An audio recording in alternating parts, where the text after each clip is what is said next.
Hola Leti Martínez, ¿cómo estás? Bien, muy bien, Jimé, ¿vos? Bien, contenta de estar otra vez más con todas y todos del otro lado que nos siguen en esta queridísima comunidad de EVA TV, Justicia Social. Está pasando ambientalismo popular, mirá, nombre completo te digo. Hoy vamos a tener un programa bastante especial, bastante particular, pero antes que nada te quería contar algo que está pasando y no está saliendo en casi ningún lado, pero en algunos lados sí, lo vi, que lo han cubierto muy bien en Tiempo Argentino y en Revista Cítrica, porque ¿qué pasó? Otra vez la minería legal, no la ilegal de la vez que hablaste vos la vez pasada, la legal de la Barrick Gold, señora, la tradicional, la de siempre, derramando material contaminante en los ríos. Se encontró ahora en noviembre una casi centena de peces muertos en el río de San Juan, en esta localidad que se llama el Jachal, así se llama. Hay un nuevo derrame de mercurio de la mina Veladero de la Barrick Gold, y la Secretaría de Ambiente de San Juan dijo que esta mortandad de peces se debe a cuestiones naturales, a la falta de oxígeno.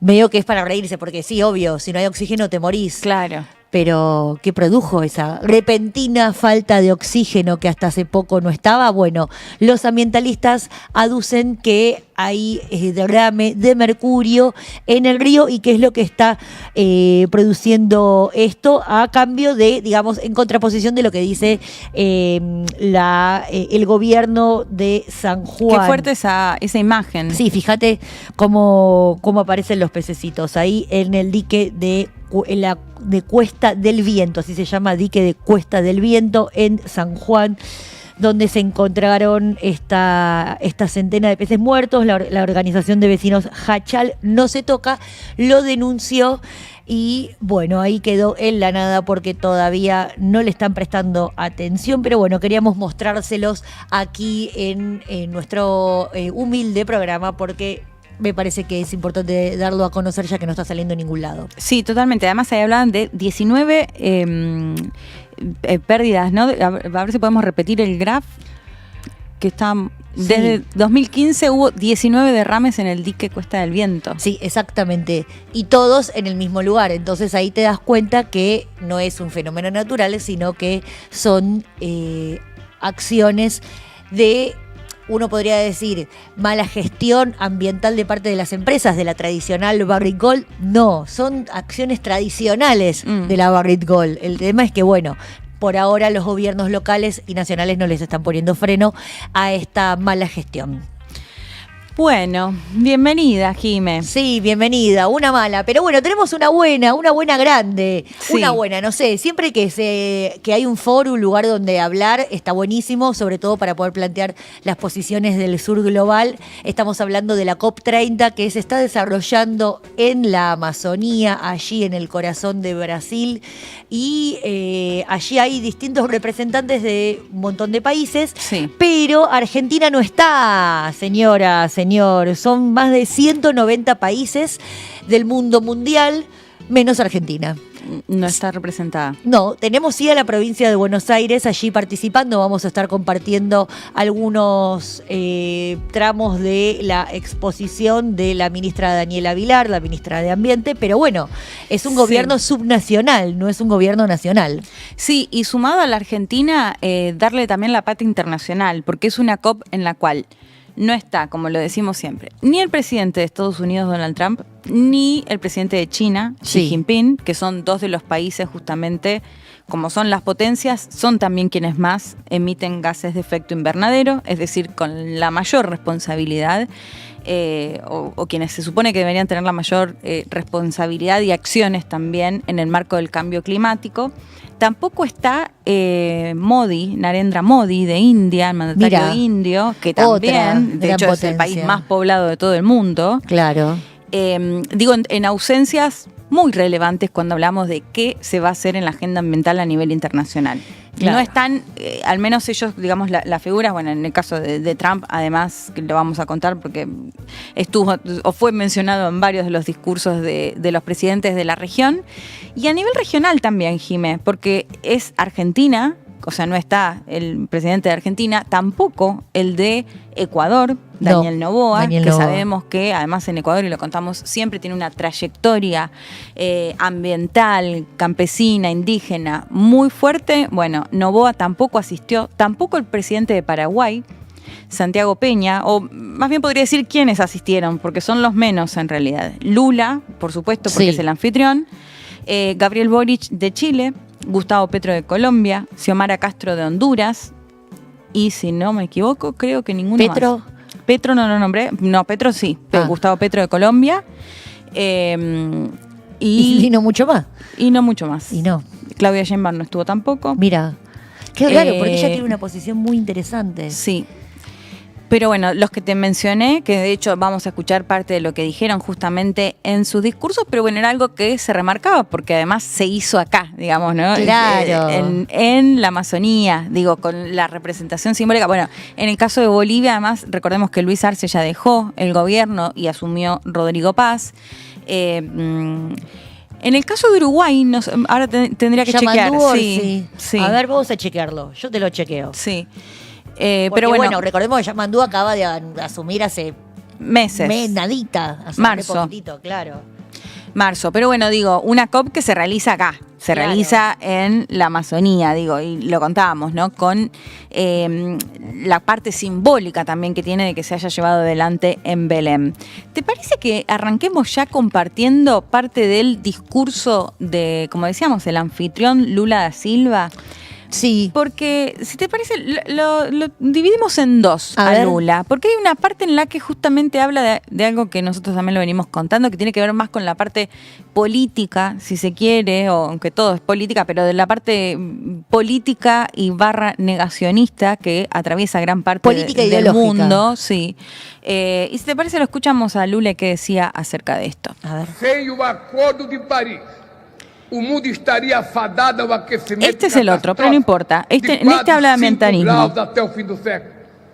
Estamos andando na direção certa, mas na velocidade errada. No ritmo atual, ainda avançamos rumo a um aumento superior a 1,5 graus na temperatura global. Romper essa barreira é um risco que não podemos correr. O aquecimento global pode empurrar milhões de pessoas para a fome e a pobreza, fazendo retroceder décadas de avanço. O impacto desproporcional da mudança do clima sobre mulheres, afrodescendentes, migrantes e grupos vulneráveis deve ser levado em conta nas políticas de adaptação. Bueno, espectacular, qué pedazo de discurso, qué pedazo de líder que es. Igual Lula. te voy a decir que es algo que van a repetir los mandatarios, muy en sintonía con los discursos de los presidentes de la región. Hablando del impacto del cambio climático, ¿a quiénes perjudica? Justamente a los más pobres, ¿no? Ahí, bueno, hablaba de los afrodescendientes, de las mujeres, digo, a los que generalmente somos más marginados en las distintas sociedades. Y te decía, también habló, porque esto también va a ser algo que va a atravesar a todos los discursos, el negacionismo o en algunos casos hablar directamente de la postura de Trump. Si te parece, ahora escuchamos nuevamente a Lula cuando hacía referencia a esto. Desinformação. Os obscurantistas rejeitam não só as evidências da ciência, mas também os progressos do multilateralismo. Eles controlam algoritmos, semeiam o ódio, espalha o medo, ataca as instituições, a ciência e as universidades. É momento de impor uma nova derrota aos negacionistas. Muy fuerte, muy fuerte. Me gusta porque se pone a pelearse directamente contra los grandotes y se pone a debatir el algoritmo. Totalmente. Que parece tan neutral y es lo más manipulado que hay en el mundo. Sí, y además esto, ¿no? Esparciendo el odio. Sí. Eso es lo que dice. Bueno, y esta cuestión que no me quiero adelantar porque después los vamos a escuchar nuevamente, vamos a escuchar a otros discursos en la misma línea, ¿no? No basta con que tengan los datos, la ciencia en la mesa porque no les importa no les eso, importa porque lo niegan. La ciencia, claro. Exactamente. Es una lucha contra la ciencia. Bueno, es lo que decíamos recién con lo de San Juan, ¿no? La ciencia y la investigación científica es muy manipulable y ellos, aprovechan a manipularla. Sí, totalmente. Bueno, de eso hablaba Lula. ¿Te parece que compartamos o nos vayamos más a la posición de Argentina? Bueno, de Argentina no, en este caso lo decíamos, de la provincia de Buenos Aires. Sí, de la provincia de Buenos Aires, porque claro, ahí te pones en la disyuntiva de qué hacer ante esta realidad, que bueno, podés hacer una descripción, de hecho, la posición del ministerio, hay un diagnóstico, una descripción, pero bueno, después qué pasa con eso, ¿no? Si efectivamente aprovechas estos espacios como la COP30 para poder llevar una voz, pero no es solo una voz de denuncia, sino también una voz de propuesta. La propuesta del ministerio es formar un frente ambientalista latinoamericano y que ese frente lleve la voz del sur global para que se haga escuchar en el norte global. Sí. Porque esto que comentamos siempre, ¿no? De que nuestros países del sur global, salud Leti, nuestros países del sur global somos acreedores ambientales, pero después somos deudores financieros. Y la verdad que se ha planteado en varias instancias de te cambio deuda, te cambio un bono verde por deuda financiera y nunca han tenido buenos frutos estas negociaciones. Entonces, a mí lo que me parecería bueno es formar dar cuenta de este... ¿Te pasa algo, Leti? Cortamos un segundito. Me tenté, nunca estornudando acá al aire. Perdón. Ah, bueno, pero estás bien. Sí. La quise remar y no pude. Perdón. Perdóname a mí. Bueno, está bien, viene bien un poco reírse en este contexto. No, me reí porque estaba intentando aguantarme el estornudo y no aguanté. Cosas del aire.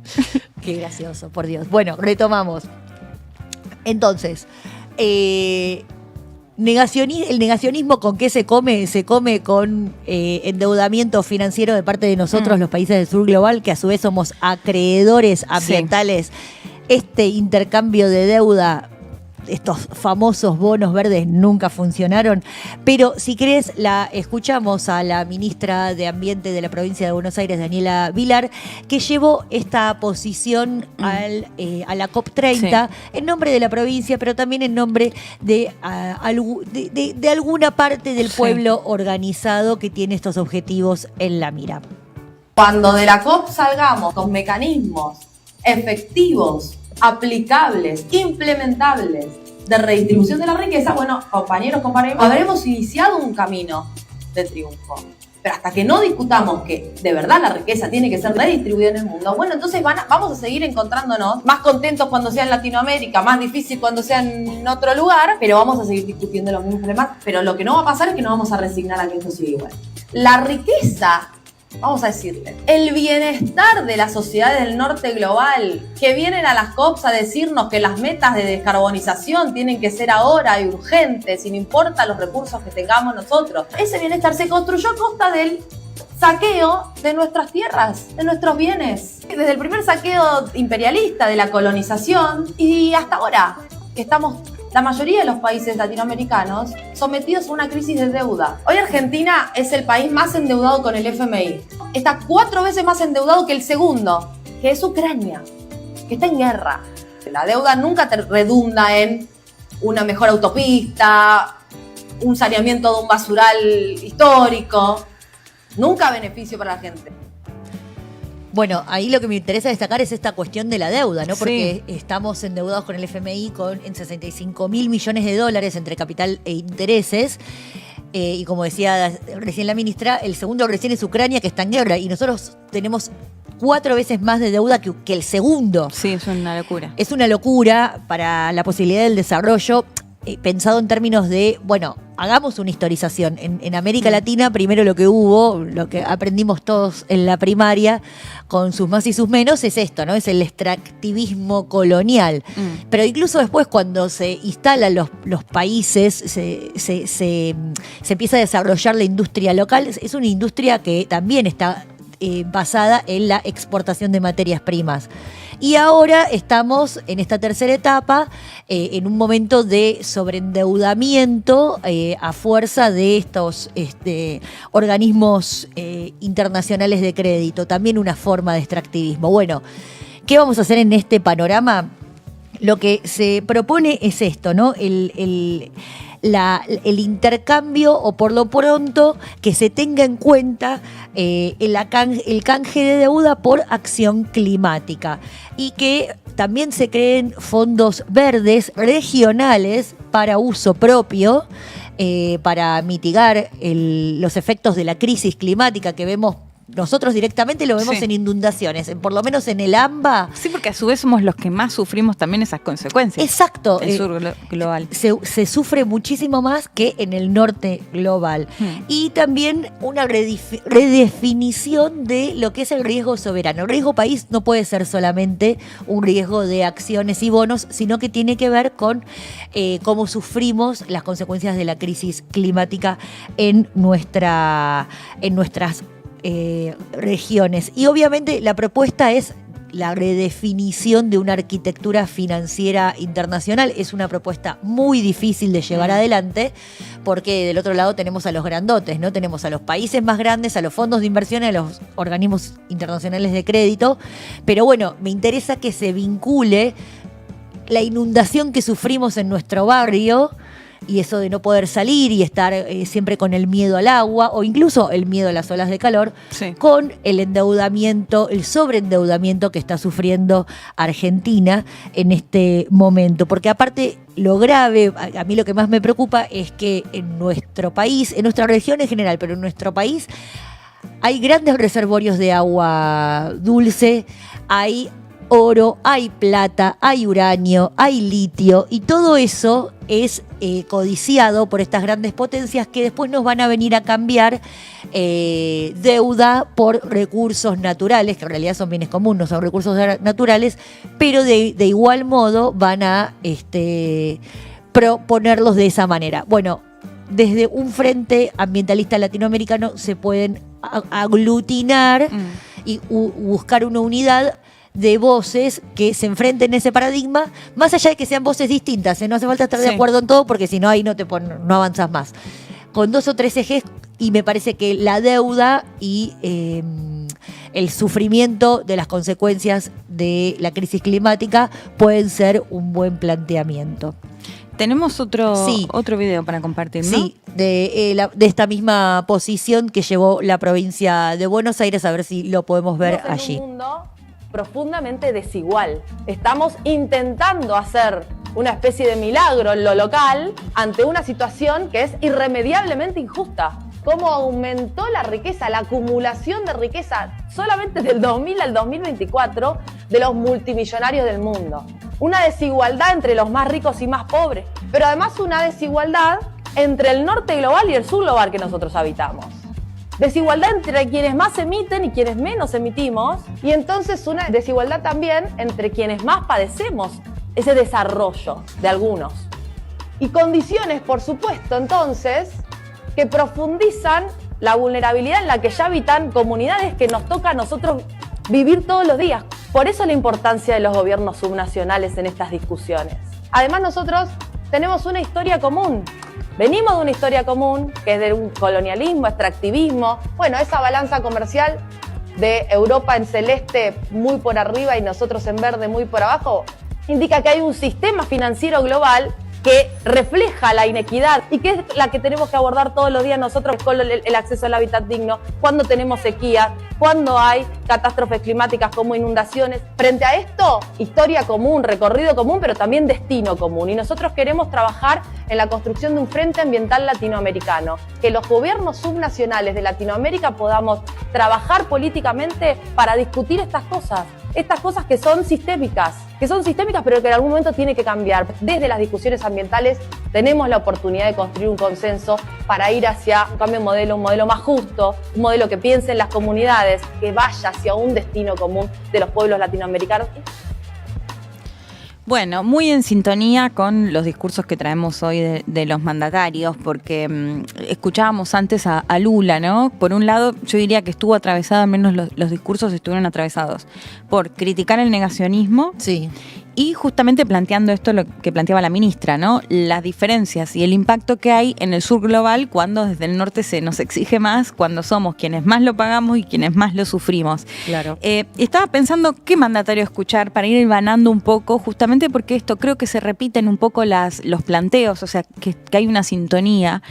Si te parece, escuchamos primero a Gustavo Petro cuando hablaba de Estados Unidos y de la figura de Trump, que ahora le vamos a dar un contexto geopolítico porque es un Petro además muy enojado con la administración de Trump, porque recordemos que recientemente, o sea, lo acaban de echar. Sí, pero además de los buques de guerra que Estados Unidos tiene en las costas venezolanas, en ese marco en el que Estados Unidos dice, bueno, vamos a llevar la lucha contra las drogas y demás, lo acusó a Petro de ser parte del narco, de liderar el narco también, como lo acusa también a Maduro, ¿no? Entonces vienen de una pelea muy fuerte porque Petro además le dice, bueno, a quienes estás matando en los barcos en los cuales Trump sostiene que mata estas narcolanchas, que sostiene que llevan kilos y kilos de cocaína o de droga, lo que dice es, son pescadores, porque el tema es que además no solo son venezolanos, digamos, como él lo plantea contra Venezuela, sino que en las nacionalidades mataron, por ejemplo, colombianos, ecuatorianos, ahora se empieza a conocer un poco las familias, porque al comienzo no se conocía prácticamente nada. Y en esa disputa muy fuerte con Estados Unidos es que Petro habla, en este caso, por supuesto, relacionado a lo ambiental. Pero si te parece, lo compartimos. Trump no venga. El que tenga una conducta, el personal, de negación de la ciencia y lleve a su sociedad con los ojos cerrados al abismo y con ella a la humanidad. El señor Trump está equivocado. La ciencia alumbra el colapso si Estados Unidos no se mueve hacia la descarbonización de su propia economía. No es taladrar, taladrar y taladrar. Está 100% equivocado el presidente de los Estados Unidos, Donald Trump. Bueno, ahí lo escuchábamos a Petro en relación a eso y en este marco que te contaba. Si te parece, ahora escuchamos a el presidente de Chile, Gabriel Boric, que bueno, que además hay elecciones. Sí. Qué ansiosa que me tiene eso. Sí, igual, bueno, todo indica que van a segunda vuelta, ¿no? Sí, ya sé, pero igual me tiene ansiosa. Sí, no, lo más probable es que gane la candidata oficialista, es decir, la candidata de Boric, que es del Partido Comunista, Janet Jara, pero lo va a tener muy complicada en la segunda vuelta. Qué difícil porque los son balotajes. Casi todos candidatos de derecha y ultraderecha. Pero si te parece, compartimos lo que decía Boric, que habla justamente de el impacto en los más pobres. Lo escuchamos. El desafío más importante para nuestra generación, que es sostener la vida en el planeta. Lejos de la resignación, lejos del pesimismo, estamos aquí hoy más que para redoblar nuestros compromisos o para comprometer nuevas metas, para ser claros en cómo vamos a cumplir las metas que hasta hoy nos hemos dado.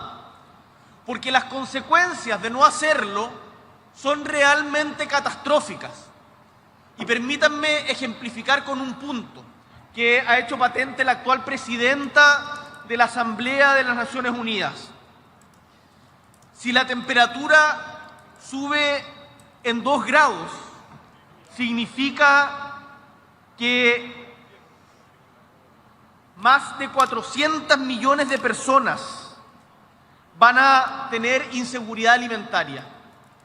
Si esto aumenta a 4 grados, 1.800 millones de personas van a padecer inseguridad alimentaria, o sea, hambre.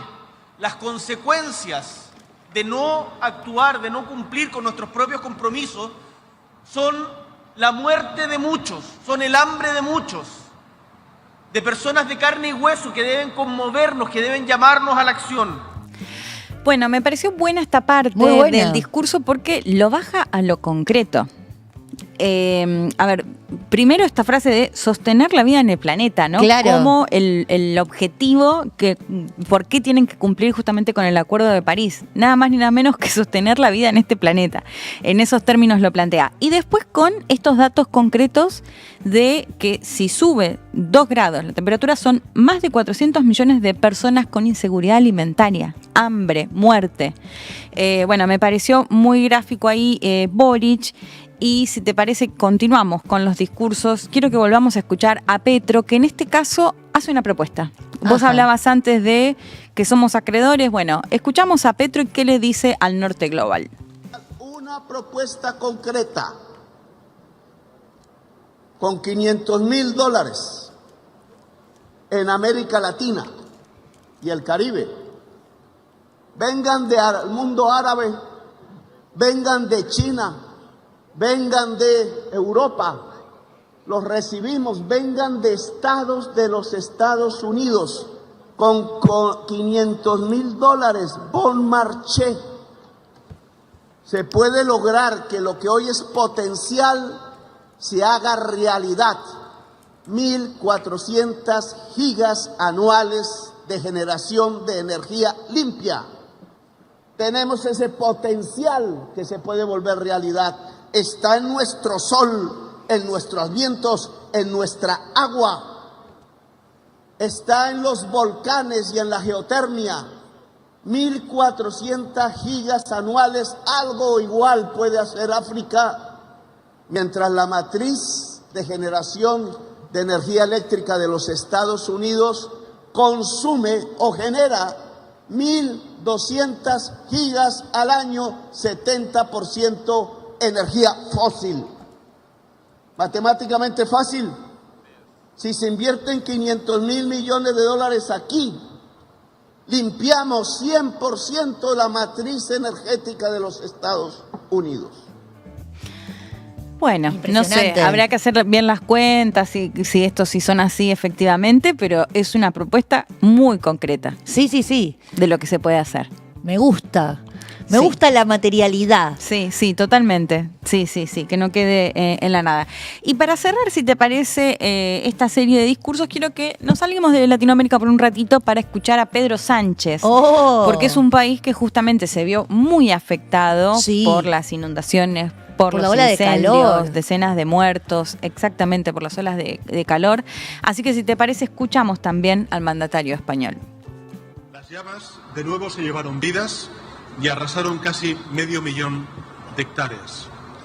Sé que muchos otros líderes contarán historias parecidas, todas vinculadas con una realidad inapelable, y es que la emergencia climática que sufrimos mata a nuestros conciudadanos. Y esto no es ideología, es ciencia. Y por tanto, hoy, excelencias, no intentaré convencer a quienes aún niegan o relativizan el impacto del cambio climático. No hay evidencia empírica, por abrumadora que ésta sea, capaz de hacer cambiar la opinión a quien ha elegido ponerse una venda en los ojos. Hoy quiero dirigirme a quienes sí creen en la ciencia y tienen el coraje moral de dar la batalla. A quienes, en definitiva, no se rinden ni reculan por cálculo político o por miedo a ser devorado por fuerzas negacionistas. Bueno, así que para cerrar, Jimé, me parecía esto, ¿no? Interesante que los discursos regionales, y bueno, sumábamos ahí también a Pedro Sánchez, estuvieron atravesados por cuestionar, criticar el negacionismo, que es en definitiva lo que define un poco la actualidad. Sí.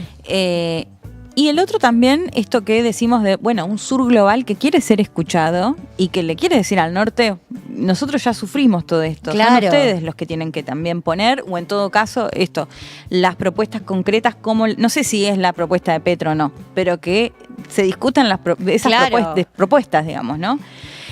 Así que bueno, me parecía bien interesante porque además también llevándolo a que todo esto va a generar más pobreza en un continente, en una región como la nuestra, que sabemos los números de pobreza y de desigualdad que tenemos en la región, Es decir, es lo que decíamos al comienzo, o sea, que lo sufrimos más también. Sí, exacto. Entonces, bueno, me parece que esos son al menos 2 o 3 puntos que se destacaron en esto, en los discursos, en la parte más política, si se quiere, por supuesto con todo el tema del Acuerdo de París y las discusiones, pero me parece que estos fueron como los grandes temas de debate en los discursos de los mandatarios.